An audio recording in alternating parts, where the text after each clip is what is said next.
morning, world watchers. I say morning because yet again it is bright and early here, and I am up again being creative in the kitchen. So I had such a great response about the oat and raisin cookies that I decided to create another one. It's another simple one, but it's based on a Tom Kerridge recipe, so you know, it's always a little bit slightly fancier, I guess. Got it from the BBC Good Food magazine, but I'm pretty sure it comes out of one of his books. We've got some of his books here, but I couldn't tell you which one right now. Doesn't matter. The recipe is great. It's a double chocolate cookie with a little hint of sea salt in it as well, so it just kind of works. Now I've got to do this very early in the morning because, and we're certainly not going to preheat the oven yet, because the minimum waiting time for this in the fridge is 3 hours. They actually say, or he actually says, leave it overnight if possible, and then the flavours kind of combine. For me, for filming, I can't do that because I'm out filming a golf video tomorrow, so I won't be here. But we're going to do it 3 hours. I'm going to get cracking, get started, and we'll put this in the fridge, and I'll come back this afternoon and make the cookies. It's going to be a good one, this. Okay, so as we always start with this, we use an electric whisk today, a little hand mixer. I've got 125 grams of unsalted butter, which I just warmed up slightly. It's quite warm weather still, even though it's autumn. To that, I'm going to add 150 grams of soft light brown sugar. And we're going to beat the devil out of it until it's nice and smooth and combined.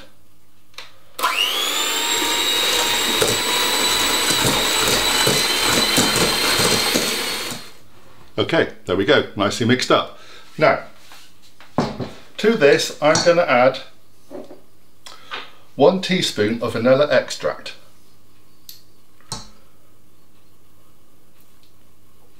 Lovely. I'm going to crack 1 egg in. It's a large egg, but it's fine.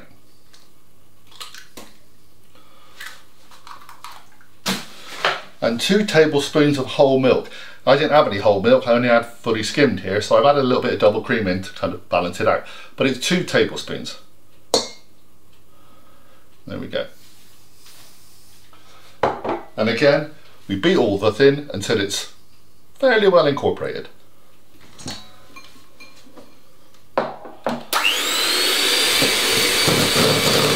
Okay, so there we go, all nicely incorporated. Now to that, we're going to get our trusty sieve out now.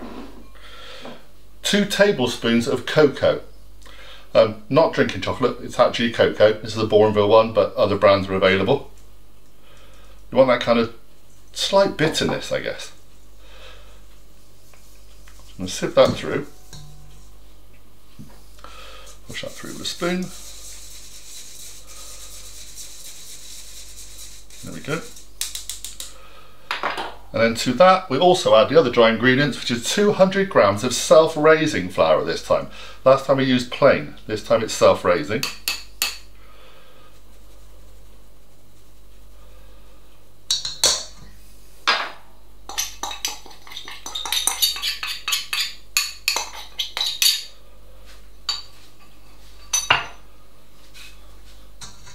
There we go.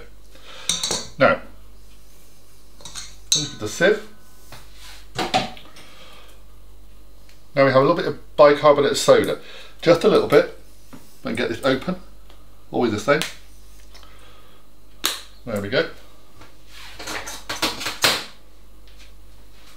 Just a 1/4 teaspoon, not very much. There we go, that's that one. Now, this is the slightly unusual bit. You then add, well, Tom says 1 teaspoon of sea salt flakes. We've normally got sea salt flakes, to be honest, but we've only got, right now we've got the crystals, which is slightly different. So I've got some crystals, I've crushed them up. Basically it's sea salt, I've crushed them up a lot finer. You'll find this, the flakes will kind of dissolve to nothing. Crystals kind of tend that little bit slightly crunchy, they hold on. But that's quite nice, quite like the idea of the texture, just a little hint of salt. Another time. Salt always goes well with chocolate. So I've actually lessened the amount to about 1/2 teaspoon. Just in case one of our kids don't like salt, but it should be fine. Flavour enhancer, but it's, you know, just a wonderful thing.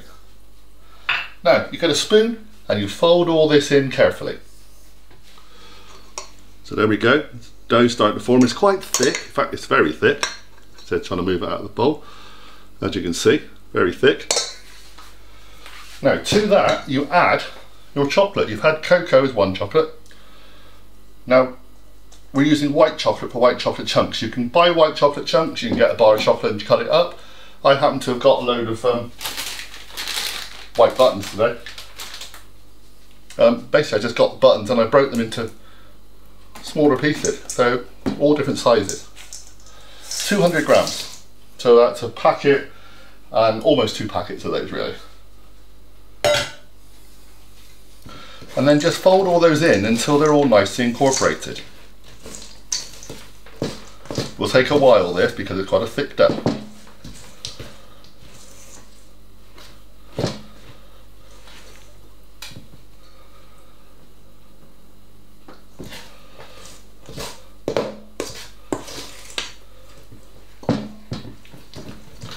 What you want though is that there's a bit of chocolate in everywhere, yeah? You don't want a whole load of chocolate in one end and then nothing in the others.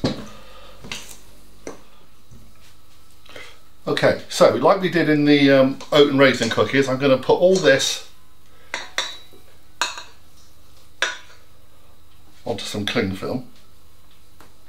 It's a very solid mixture this time. Then we're going to wrap it up, going to pop it in the fridge. Now, they do say ideally overnight. We're going to do it for at least 3 hours. 3 hours is the minimum time you need to do this. Just lets all the flavours combine, and then we'll come back and I'll show you what to do next. Basically you're going to roll these into balls, put them on some baking trays. We've just had the baking sheet prepared. Okay, so I'll see you in a little while. Let's go and wrap this up. Okay, if you can hear me above the oven, I've just put the oven on to preheat. You need to put your oven on to 160 degrees if you've got a fan, 180 if it's a normal gas mark 4. I have taken the hefty lump of mixture out of the fridge. It's nearly 2 o'clock. I started these about 9, so yeah, 3 o'clock. We've done about, well, we've plenty of hours now. We've done 4 or 5 hours now. So this is, I've done a couple so far. They're quite sizable lumps. They're not as flat as the ones we did before. They're very much kind of a cake stroke biscuit. They're supposed to do about 8, I believe. Just take a look. I've got some water here just in case, like we did last time, but you don't really need it because these are so solid. So round them into a ball. I flatten them slightly. I'm going to put probably 4 on each tray. But you can make as many as you like, or whichever size you like. A bit more on that one. There we go. It's like working with Play-Doh. It really is. There we go. Flatten it down just a little bit. These are quite thick.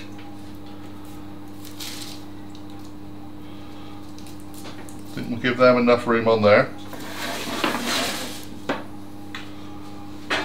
We're doing 2 trays. I'm not sure how far these spread. I don't think they spread anything like as much as the one we did with the oat and raisin.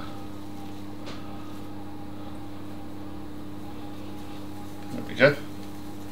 So I'm going to get all these done. Make sure you've got plenty of everything in them. And then we'll come back and I'll show you what you do next. Okay, so we're back. Now, the oven has heated up to the right temperature. We have 8 of slightly various sizes. I mean, you could use probably an ice cream scoop or something to try and get even amounts, but hey, I don't really worry about that. I'm a home cook. Now, the recipe in this states that you put these in the oven for 10 minutes, you bring them out, you sprinkle some more salt on, and then if you wish to tidy them up, you get a cookie cutter or a glass or a jar or even a cup, pop it over the top, spin it a little bit, and it'll kind of shape it round, but I quite like the homely effect of what they're going to be anyway.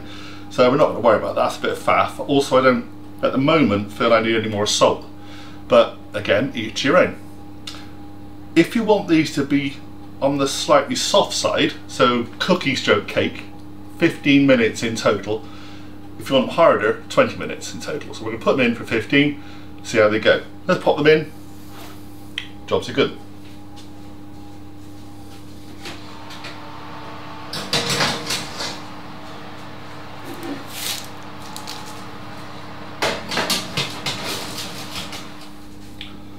I will say they're starting to spread out already. We've set the timer. If you've got extra that you don't need at the moment to cook, or even if you want to make an extra batch, make up the dough, when you bring it out the fridge, shake them into the balls, leave them in the balls, but put them into a freezer bag or a sandwich bag and pop back in the freezer. You can cook these from frozen. Fantastic idea, and obviously they just probably take a couple more minutes. They're looking good already actually. And they're spreading quite nicely. I think they're going to be really lovely. So, like I said, about 15 minutes if you want a cookie on the softish side, about 20 minutes if you want them crispy. And if you want to pot them out after 10 minutes and throw a little bit extra salt on, just to add a little bit of savouriness, you can, but I won't be doing that today.